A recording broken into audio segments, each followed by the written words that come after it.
Ako ukazujú prieskumy, 35 sekúnd.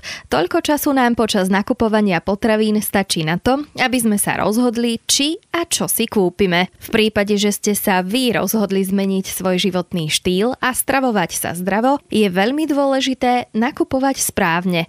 Dnes sa to s pánom doktorom Petrom Minárikom naučíme. Začína sa ďalší diel seriálu Život bez obmedzení. Pán doktor, je logické, že ak sa niekto rozhodne pustiť do redukčnej diety a znížiť svoju hmotnosť, mal by mať aspoň základné vedomosti o potravinách a samozrejme aj o ich výživových hodnotách. Hovorím pravdu? Sú tieto vedomosti pri chudnutí naozaj také dôležité? Určite áno. Základné vedomosti o živinách v potravinách, ktoré jeme, sú veľmi dôležité pre všetkých konzumentov. Ktoré údaje sú dôležité pri dodržiavaní redukčnej diety? Určite to nie sú údaje o prídavných látkach, tzv. Éčkach. Najdôležitejšie sú základné údaje o energii, tzv. Kalóriách, a o základných živinách, čiže bielkovinách, sacharidoch a tukoch. Väčšinou sú tieto údaje na obaloch napísané vo forme tabuliek. Tieto 4 parametre patria medzi tzv. Povinné údaje, a ja ich zvyknem nazývať aj ako dôležitá štvorilka veličín, ktoré by spotrebiteľa mali zorientovať v tom, či tá, ktorá potravina je alebo nie je vhodná pre redukčnú dietu. Energia sa udáva v kilojouloch a za lomitkom sú uvedené kilokalórie. Kilojouly sú povinné a kilokalória sú nepovinné, ale tolerované jednotky energie.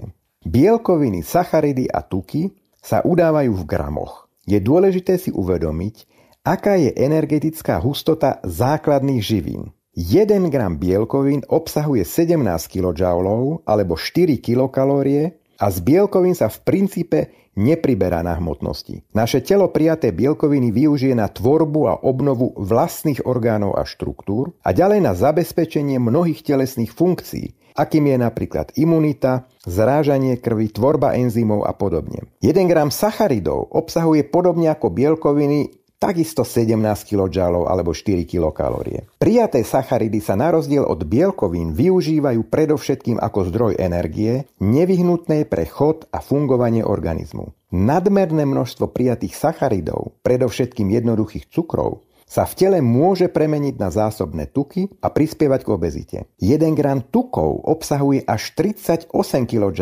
alebo 9 kilokalórií, čo je viac ako 2-krát toľko kalórií, než má 1 gram bielkovín alebo sacharidov. Prijaté tuky sa využívajú v našom tele nielen ako zdroj energie, ale tzv. Omega-6 a omega-3 mastné esenciálne kyseliny sú nevyhnutné pre fungovanie mnohých dôležitých funkcií organizmu. Nadmerný príjem tukov v strave a z nich predovšetkým nasýtených mastných kyselín má najväčší význam pri vzniku obezity. Keď už v ruke držíme obal od nejakej konkrétnej potraviny, čo si máme, pán doktor, všímať? Ktorý uvedený údaj je na ňom najviac dôležitý z pohľadu zdravia, samozrejme? Ako som už spomenul, medzi dôležité údaje patrí tzv. Štvorilka výživových údajov, čiže obsah energie, bielkovín, sacharidov a tukov v 100 gramoch potraviny alebo nápoja. Potom si treba všímať aj obsah nasýtených mastných kyselín, čo sú tie zložky tukov, ktorých príjem máme zo zdravotných dôvodov kontrolovať a obmedziť. Podobne to platí aj pre cukry. To sú tie zložky sacharidov, pre ktoré platí to isté ako pre nasýtené mastné kyseliny. Toto platí pre všetkých ľudí bez výnimky, štíhlych aj tých s nadváhou. Sú však aj ďalšie dôležité údaje na obaloch potravín. A medzi ne patrí napríklad obsah vlákniny, vápnika, vitamínov, ďalších minerálnych látok alebo podrobnejšie údaje o zložení tuku. To jest, koľko z celkového obsahu tuku tvoria nasýtené mastné kyseliny, koľko nenasýtené, alebo aký je obsah pre zdravie dôležitých esenciálnych omega-6 a omega-3 mastných kyselín. Pri výbere mliečnych alebo mäsových výrobkov je dôležité, aký je v nich pomer bielkovín a tukov, čo má veľký vplyv na obsah energie v týchto potravinách. Tak napríklad, kým v 100 gramoch chudej šunky je 20 gramov bielkovín a 1, maximálne 2-3 gramy tuku, v 100 gramoch trvanlivej salámy alebo klobásy môže byť takisto 20 gramov bielkovín, ale 40, prípadne až 50 gramov tuku. Chudá hydinová šunka má v 100 gramoch 380 kJ, kým klobása alebo trvanlivá saláma až do 2000 kJ. Z konzumácie šunky sa určite nepriberá. Kým klobásky a salámy, aj keď sa konzumujú v relatívne malých množstvách, k priberaniu hmotnosti a k obezite určite prispievajú. Výživové údaje na obaloch potravín sa delia na povinné a dobrovoľné, ktoré sú pri redukčnej diete najdôležitejšie. Informácie uvedené na obaloch potravín musia byť predovšetkým čitateľné, umiestnené na viditeľnom mieste, nezakryté, neprerušované iným textom, nezmazateľné, presné a jasné. Údaje tiež musia byť v jazyku zrozumiteľnom v danej krajine. Do kategórie týkajúcej sa základných informácií o označovaní potravín zaraďujeme aj niektoré konkrétne údaje povinne uvádzané na obaloch potravín. Ide o tieto údaje: názov potraviny, zoznam zložiek, množstvo zložiek, čisté množstvo potraviny, meno, obchodný názov a adresa prevádzkovateľa potravinárskeho podniku, krajina pôvodu, jednotková cena.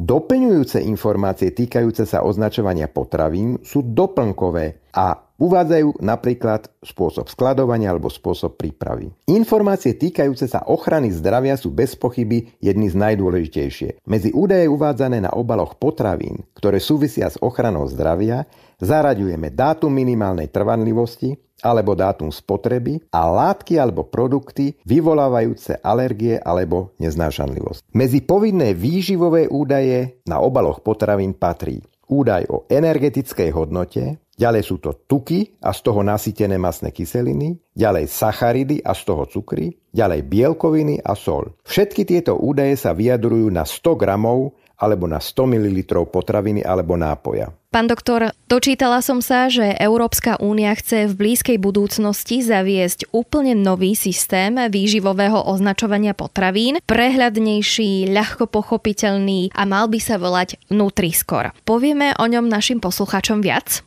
Novým a perspektívnym označovaním nutričnej kvality potravín bude systém nazývaný Nutri-Score. O čo tu ide? Ide o 5-stupňovú farebnú škálu označenia nutričnej hodnoty na predných obaloch potravín a s využitím 5 farieb a 5 písmen A, B, C, D, E. Účelom tohto označovania je umožniť konzumentom rýchlu a spoľahlivú orientáciu pri rozhodovaní a informovanom výbere konkrétnej potraviny alebo nápoja. Momentálne je toto označovanie v experimentálnom štádiu a pre výrobcov a dodávateľov potravín je dobrovoľné. Čo prinesie Nutri-Score pre spotrebiteľov? Týmto zjednodušeným označovaním umiestneným na prednej strane obalu potravín môže spotrebiteľ rýchlo posúdiť výživovú kvalitu výrobku. Takto môže porovnávať potraviny medzi sebou, medzi rôznymi skupinami výrobkov, v rámci tej istej skupiny výrobkov, alebo môže porovnávať rovnakú potravinu rôznych značiek. Európska komisia plánuje povinné zavedenie označovania výživovej kvality potravín semaforovým značením Nutri-Score v roku 2023. Súčasné informácie o výživových zložkách na obaloch potravín sú pre väčšinu nakupujúcich komplikované a ťažko zrozumiteľné. A navyše sa nachádzajú na zadných alebo spodných stranách obalu.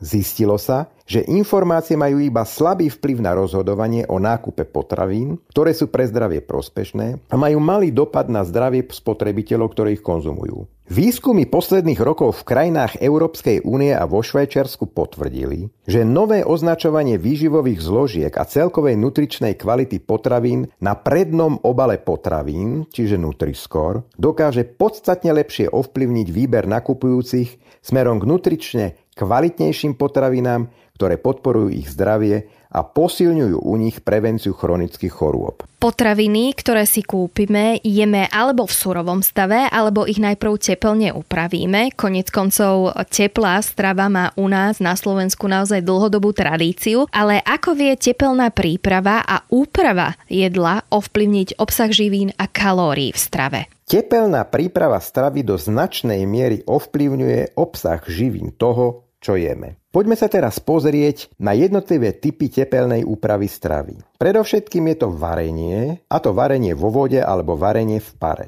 Pôsobenie vysokej teploty nad 100 stupňov Celzia tepelne upravuje živočíšnu aj rastlinnú stravu. Pôsobením vysokej teploty dochádza k k stratám termolabilných živín, predovšetkým vitamínu C. Zeleninu a ovocie s obsahom termolabilných mikroživín vrátane vitamínu C je preto lepšie konzumovať v studenom stave, surové. Z metód varenia treba vyzdvihnúť najmä varenie v pare, tzv. Parenie. Je to najšetrnejšia metóda tepelného spracovania stravy v domácom prostredí. Jedlá pripravené na pare sú nielen chutnejšie, ale majú i krajšiu farbu a zachovávajú si svoju pôvodnú vôňu. Navyše v nich ostáva v pôvodnom nezmenenom stave viac živín citlivých na teplo. Pri pečení sa dosahujú vyššie teploty než pri varení, a to spravidla do 200 stupňov Celzia. Na rozdiel od grilovania sa však jedlo nepripravuje na otvorenom plameni, preto sa vysoká teplota pečených potravín dosahuje predovšetkým na povrchu, zatiaľ čo vnútorná časť neraz nedosiahne ani 100 stupňov. Pri rýchlom alebo slabom pečení môže niekedy nastať situácia, že vnútorné časti pečeného mäsa alebo fašírky nie sú dokonale upečené a tak nedôjde k dôkladnej likvidácii choroboplodných mikroorganizmov v prípade, že mäso je nimi nakazené. Dôkladné pečenie je preto dôležité preventívne epidemiologické opatrenie. Pri vyprážaní dosiahne teplota spracovanej potravy až pozoruhodných 400 stupňov Celzia. Pri takýchto teplotách už vznikajú karcinogénne zlúčeniny. Je preto rozumné nekonzumovať vyprážané jedlo príliš často ani zbytočne veľké porcie. A prichádzame na grilovanie. Grilovanie je spôsob tepelnej prípravy na otvorenom ohni. Pričom rovnako ako pri vyprážaní vznikajú veľmi silné teploty, a to až do 400 stupňov Celzia. Na rozdiel od vyprážania sa strava pri grilovaní a barbecue dostáva do priameho kontaktu s ohňom. V dôsledku toho toxické a karcinogénne prchavé zlúčeniny z uhlia a z dreva priamo kontaminujú potravu. Najväčšou hrozbou je grilované mäso. Aj keď sa ľudia chránia pred vplyvom karcinogénov z grilovania balením grilovaných potravín do alobalu, je tento druh tepelnej prípravy stravy najmä mäsa vysoko rizikový a nemožno ho odporúčať na časté použitie. Ak sa už grilluje, treba pripravované jedlo oddeliť od priameho ohňa použitím alumíniového ochranného obalu. Grilovanie na otvorenom ohni je nevhodné. A niečo si povieme aj o mikrovlnnej rúre. Pri použití mikrovlnného žiarenia vznikajú teploty do 200 stupňov Celzia. Mikrovlny sa pokladajú za formu elektromagnetického žiarenia, pri ktorom dochádza k rozkmitaniu molekúl vody v potrave a k následnému ohrevu jedla. Pri mikrovlnnom ohrievaní masti a olejov dochádza k silnejšej tepelnej oxidačnej degradácii tukov ako pri konvenčnom ohrievaní. Zdôrazňuje sa význam rovnomerného ohrievania stravy v mikrovlnnej rúre, tak aby nedochádzalo k odpareniu všetkej vody z ohrievaného jedla a následnému vzostupu teploty nad 200 alebo 250 stupňov. Nerovnomernému ohrevu stravy sa dá zabrániť použitím nižšej a strednej intenzity ohrevu. Radšej treba jedlo ohrievať dlhší čas. Mikrovlnné rúry sa nepovažujú za rizikový spôsob ohrevu potravín. Karcinogénne látky pri ňom nevznikajú. Z tepelnej prípravy stravy odporúčame varenie v pare, varenie vo vode, dusenie a pečenie. Takisto odporúčame aj ohrev v mikrovlnnej rúre. Jednoznačne neodporúčame vyprážanie, grilovanie na otvorenom ohni. Celkom zaťažkávajúcou skúškou môže byť pre človeka, ktorý je na redukčnej diete, návšteva reštaurácie, priateľov, rodiny, pracovná cesta alebo napríklad aj dovolenka. Ako si v týchto súvislostiach vybrať správne jedlo a ako sa, pán doktor, ako sa hovorí, neopustiť? Pri návšteve reštaurácie alebo iného stravovacieho zariadenia dbajte na výber pokrmov, ktoré sú vhodné na redukčnú výživu. Uprednostnite jedlá, ktoré sú pripravené vhodnou tepelnou prípravou. Riadte sa okrem iného aj pravidlom tzv. Zdravého taniera. Jednu polovicu na tanieri má kryť zelenina alebo ovocie. 1/4 celozrnné obilniny, respektíve škrobové prílohy, čiže cestoviny, ryža a zemiaky. Poslednú štvrtinu majú kryť zdravé bielkoviny, to je potraviny, ktoré sú bohaté na bielkoviny, pritom majú nízky obsah tuku a energie. V praxi to môže znamenať, že si vždy dáte k porcii mäsa a zemiakov primerane veľkú porciu zeleninového šalátu. Prípadne porciu zemiakov znížite na úkor zeleniny alebo zeleniny s ovocím. Na obed si môžete dať aj polievku nezahustenú múkou. Aj v prevádzke s ponukou rýchleho občerstvenia sa dá často vybrať zdravšia alternatíva. Napríklad namiesto chicken nuggets si môžete dať cezársky šalát s jogurtovým dressingom. Bageta alebo hamburger sa dá upraviť aj do zdravšej podoby. Ak sa použije kvalitné chudé mäso z hydiny, chudé hovädzie mäso, veľa zeleniny, použije sa to bez slaniny, bez majonézy a bez syra, alebo sa použije celozrnná žemla namiesto sladkej americkej. Pri redukčnom stravovaní býva väčšinou vhodným riešením zjesť polovičnú porciu bagety alebo žemle a za účelom zvýšenia sytosti si dopriať podstatne väčšiu porciu čerstvej miešanej zeleniny s hmotnosťou 150, 200, prípadne aj 300 gramov.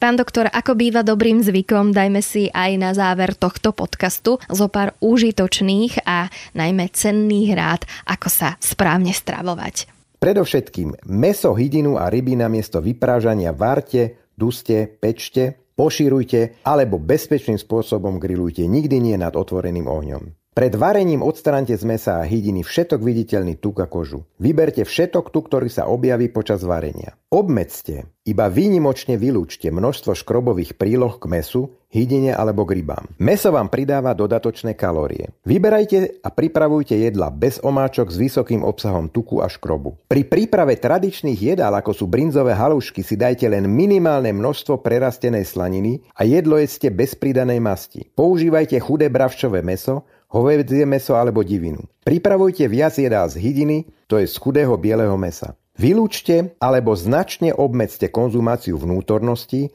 a jedál pripravovaných z vnútorností, akými sú jaternice, pečeň alebo držky a ďalšie. A ešte zo pár slov si povieme o zdolávaní nástrah pri návštevách, oslavách, služobných cestách alebo dovolenkách. Dôrazné núkanie jedál pri návštevách alebo oslavách možno riešiť napríklad takto. Dohovorte sa s núkajúcim na menšej porcii. Naučte sa a natrenujte si asertívne, slušné odmietanie ponúkaného jedla. Nezabudnite jedlo najmä pochváliť. Pri zvládaní kombinácie redukčnej diety a služobnej cesty môžu poslúžiť nasledujúce rady. Predovšetkým ide o problém, ktorý si vyžaduje dobre vytrenovaného človeka. Jedzte iba polovičné porcie. Alkoholické nápoje pite iba minimálne alebo vôbec nie. Pite zásadne vodu a iné nekalorické nápoje. Odľahčite príjem kalórií dodržiavaním zásady zdravého taniera. Ak sa dá, navštívte fitness centrá, bývajú vo všetkých hoteloch. Ak je k dispozícii plavecký bazén, plávajte. Zabehajte si každé ráno, najlepšie v skorých ranných hodinách ešte pred nástupom služobných povinností.